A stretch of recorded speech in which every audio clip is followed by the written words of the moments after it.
Good morning, Alan Vandenberg here. Another episode of EQ for You, episode number 28. Today's episode is called Results of Collaboration.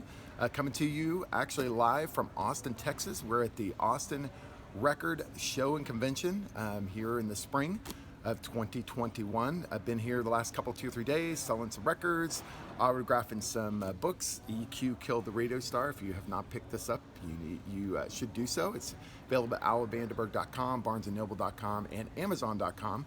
But we've been here at the show the last 2 or 3 days, selling some books, selling some records, and having a great time. And so want to talk a little bit today about the results of collaboration. So as we're selling all of these records, there's like 300 dealers here this weekend in Austin at the record show. I thought about just the collaborative effort and the results of how much collaboration goes into producing and producing a record. So I brought just a few little records here that I thought about of bands. Here's a band called Little Feat. Great band if you haven't checked them out. Of course, this is a famous one from Fleetwood Mac, Rumors. Good back photographs on the back there. Another one of my favorite bands, which some people haven't heard of, it's a good rock band called Captain Beyond. Great record. And of course, there's the classic Physical Graffiti from Led Zeppelin here.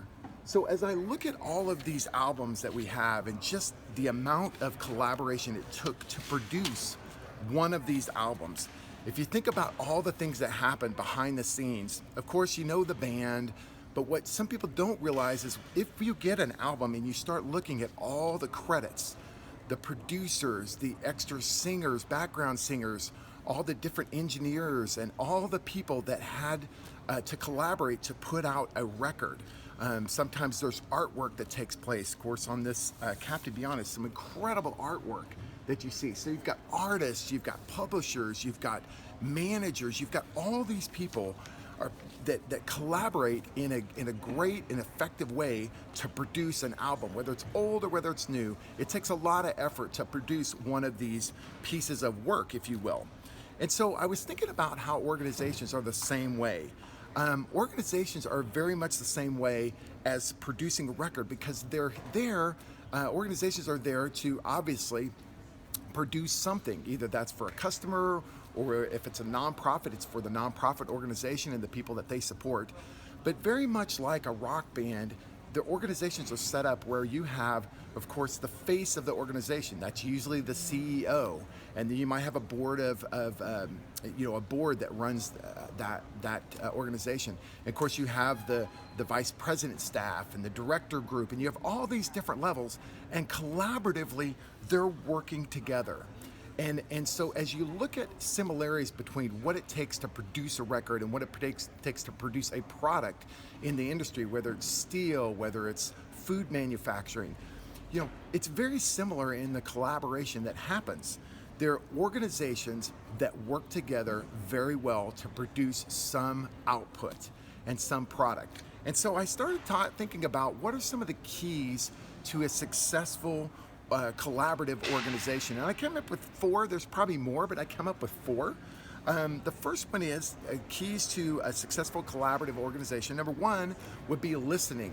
Can an organization at every level listen to customers, listen to employees? When there's problems that happen, I'm thinking of companies that are very flexible and very fast at being able to change to the dynamics. And even before COVID, companies like Southwest and Walmart were very quick to adapt to change. And so that comes from adapting to change, comes from an organization having a listening to learn attitude.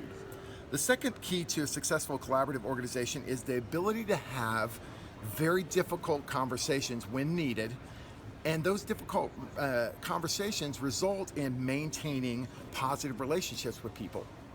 And this is a very key thing that needs to happen. It's a really high EQ skill, is to be able to have constructive and very difficult conversations, but still allow for the relationships to be healthy at the end of those difficult conversations. So if you think about a project that you've worked on, it's been very difficult, maybe it's very complicated, and there have been maybe there's been some drama around the product or the project.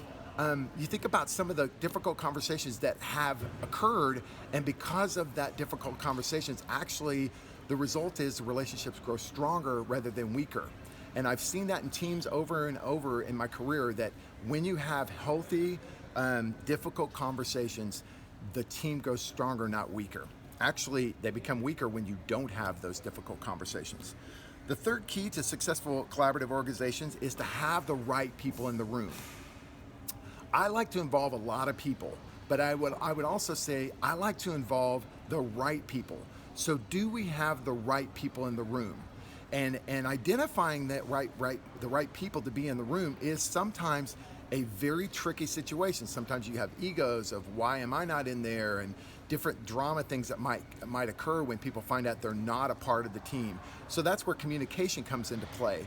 But having the right people in the room to have the conversations and the documentation that needs to happen, and the plan, the strategy to go forward, is a real key to a successful collaborative organization. And then the last one is really the reason why organizations actually exist, and that is to be productive.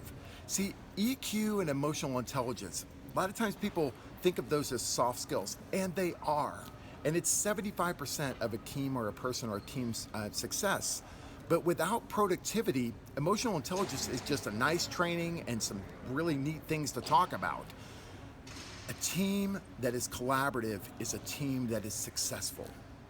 And so they produce things, they're productive, they're on time, on budget, and they get the product out in the timely manner that they're looking for the customer, if that's it. Or if they're looking to implement like a software package, they're productive, they meet timelines and goals that they're looking for. So I just thought it was an interesting dynamic. Here I am with all these records and all, masterpieces on some of these, especially this Led Zeppelin one. But the collaborative effort that goes into producing a musical product like an album, and the collaborative effort that goes along with how an organization is successful or not successful, is 75% of that is totally emotional intelligence or emotional quotient. So I thought I'd bring that to you from the record show today. Been here all weekend and having a great time. Thank you for your time, and stay in touch on social media. I'm on Facebook, I'm on LinkedIn. Reach out, stay connected, and all right, talk to you soon. Thanks.